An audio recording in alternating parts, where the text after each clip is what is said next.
everyone, welcome back to the channel. I hope you are doing well. So this video is going to be our day in my life study vlog. तो आज मैं सबसे पहले CUT की class ली थी जो थी मेरी रीज़निंग की क्लास, क्योंकि जो आज रीज़निंग वाला डे था, मैंने जो शेड्यूल बनाया था तो उसमें आज रीजनिंग का डे था, इसलिए मैं रीजनिंग की क्लास ले रही थी।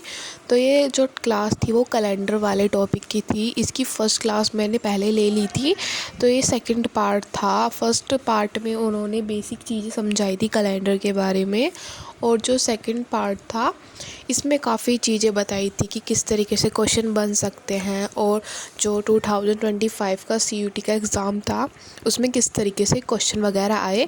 तो इन्होंने हमें सब चीज़ बताई थी, और इसका पार्ट थर्ड भी होने वाला है क्योंकि ये 3 पार्ट में डिवाइडेड है। फर्स्ट में उन्होंने बेसिक समझाया था, सेकंड में थोड़े बहुत क्वेश्चन, एंड जो थर्ड है वो मोस्ट इम्पोर्टेंट है। उसमें हमें इम्पोर्टेंट क्वेश्चन बताएंगे और किस तरीके से हम क्वेश्चन को सॉल्व कर सकते हैं। तो ये सब चीज़ इसमें बताने वाले हैं, इसलिए मुझे रीजनिंग सबसे ज़्यादा अच्छी लगी।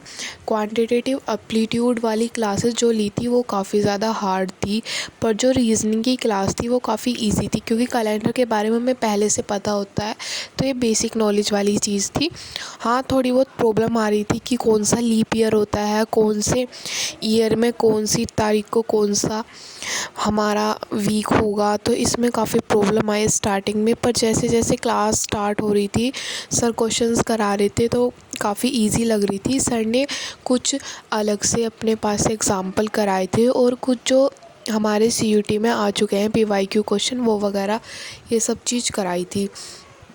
तो बेसिकली रीजनिंग वाला मेरा आज सेकंड क्लास थी। मैंने सेकंड बार ही पढ़ा था, क्योंकि मैंने अपना शेड्यूल अभी कुछ दिनों पहले ही बनाया था सीयूटी का, तो इस वजह से, क्योंकि पहले मैं अपना जो मेरा एनसीईआरटी का सिलेबस था वो कंप्लीट कर रही थी, क्योंकि मेरे प्री बोर्ड्स आने वाले थे, तो पहले मैंने उसको कंप्लीट करा था, एंड उसके बाद मैंने सीयूटी का शेड्यूल बनाया था। वो भी मैं आपको कुछ दिनों बाद शेयर कर दूँगी। मैं अपनी हफ्ते में किस तरीके से इंग्लिश, क्वांटिटेटिव एप्टीट्यूड और रीजनिंग वगैरह की क्लास को किस तरीके से मैनेज करती हूँ। हाँ, जो जीएस वाला टॉपिक है वो मैं अभी नहीं कर रही, क्योंकि मुझे उसके लिए टाइम नहीं मिल रहा, उसका शेड्यूल भी मुझे बनाना पड़ेगा, इसलिए मैं अभी सिर्फ इंग्लिश की, क्वांट्स की और रीजनिंग की ही 3 चीज़ों की क्लास ले रही हूँ। उनकी जब जीएस की क्लास लूँगी तो मैं आपको बता दूँगी किस तरीके से मैं ले रही हूँ।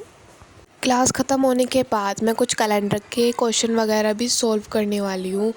तो मैंने क्वांट्स की क्लास लेने के बाद रीजनिंग की ली थी, और अब मैं ले रही हूँ इंग्लिश की क्लास। तो इंग्लिश की क्लास मेरी काफ़ी दिनों से चल रही है, तो इसमें मेरा शायद 9th टॉपिक चल रहा है, और मैं अभी रीअरेंजमेंट वाला ही कर रही थी। उसका आज पार्ट थर्ड था। आज रीअरेंजमेंट वाला टॉपिक कंप्लीट होने वाला है, क्योंकि इसमें पार्ट 3 थे, हमने फर्स्ट सेकंड पार्ट पहले कंप्लीट कर लिया, तो ये लास्ट पार्ट था। इसमें मैम ने 20 क्वेश्चन कराए थे और काफ़ी हार्ड क्वेश्चन थे। तो ये वाला टॉपिक मेरे क्लियर तो हो गया था, पर मैं सोच रही थी कुछ एक्स्ट्रा क्वेश्चन आंसर को प्रैक्टिस करने के लिए तो मैं कुछ क्वेश्चन सॉल्व करूँगी एंड में नेट से लेके जो पीवाईक्यू क्वेश्चन थे हमारे 2021 से लेके 25 तक के, तो मैं वो सॉल्व करूँगी। देखती हूँ कि मेरा कितना ये टॉपिक समझ में आया, और अभी मुझे कितनी और प्रैक्टिस करनी है कैलेंडर वाले चैप्टर की। तो कैलेंडर वाले टॉपिक में बस मुझे इतना ही था।